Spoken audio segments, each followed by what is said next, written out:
রাধে বন্ধুরা, তোমরা সবাই কেমন আছো? আশা করি সকলে ভালো আছে। আমিও খুব ভালো আছি। শুভ দুপুর সবাইকে।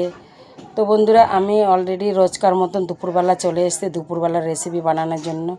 তো বন্ধুরা, আমি তো ক্যামেরা একাই সব কিছু করতে হয়, তা ক্যামেরা ধরার কেউ নেই। তো আমি রান্নাটা বানিয়েই তোমাদের সাথে শেয়ার করি। তো রান্নাটা যখন আমি করি, রেসিপিটা যখন আমি রেডি করি, বানাই, তখন আমার সাথে কেউ থাকে না, তো একা একাই করি, তাই আমি পেরে উঠি না। তার কারণে আমি বানিয়েই তোমাদের সাথে শেয়ার করি। তো তো চলো বন্ধুরা, দেখা যাক আমি কি দুপুরের রেসিপিটা বানিয়েছি। এই যে কাঁকরোল ভাজা, প্লেন করে কাঁকরোল ভাজা করেছি এই কারণেই, কেননা এই সময়টায় কাঁকরোলটা খুবই ভালো পাওয়া যায়। তো বড় বড় কাঁকরোল ছিল, দেখো, সেটা আমি এটা তেলে নুন হলুদ দিয়ে ভেজেছি। তো ছেলেমেয়েরা খুব ভালো খায়, তাই তার সাথে সাথে আরেকটা রেসিপি বানিয়েছি, চলো দেখবে।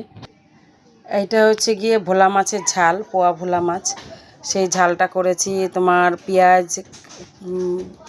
ভেজে নিয়েছি, যে ভাজা ভাজা হয়ে গেছে, কালো জিরা ফোড়ন দিয়েছি, দিয়ে মাছগুলো দিয়ে দিয়েছি, দিয়ে তারপরে তোমার যে মাছটার উপরে সর্ষে বাটা, পোস্ত বাটা, কাঁচা লঙ্কা বাটা সেটা দিয়ে দিয়েছি। যেই ফুটে উঠেছে, সেই ধনেপাতা দিলে ভালো হয়, পাইনি তাই দিতে পারিনি। তো বন্ধুরা, এই রেসিপিটা এইভাবে বানিয়েছি, তোমরা বানিয়ে একদিন খেয়ে দেখবে, খুবই ভালো লাগে, সুস্বাদু। তো চলো বন্ধুরা, আরেকটা রেসিপি বানিয়েছি, সেটাও দেখবে। এই যে পেঁয়াজের ডাল দেখতে পাচ্ছ, পুরো গাঢ় গাঢ় করে ডালটা বানিয়েছি। এই ডালটা ওই রচিতে টক ডাল, পেঁপে ডাল, কোনো না কোনো ডালের মধ্যে দিয়ে বানাই, মসুরির ডালটা। তো আজকে বন্ধুরা বলছে, মা পেঁয়াজের ডাল খাবো, তাই কালো জিরা, শুকনো লঙ্কা, পেঁয়াজ ফোড়ন দিয়ে এই ডালটা করেছি। তো বন্ধুরা, আমার রেসিপি যদি তোমাদের ভালো লেগে থাকে, লাইক কমেন্ট শেয়ার করো।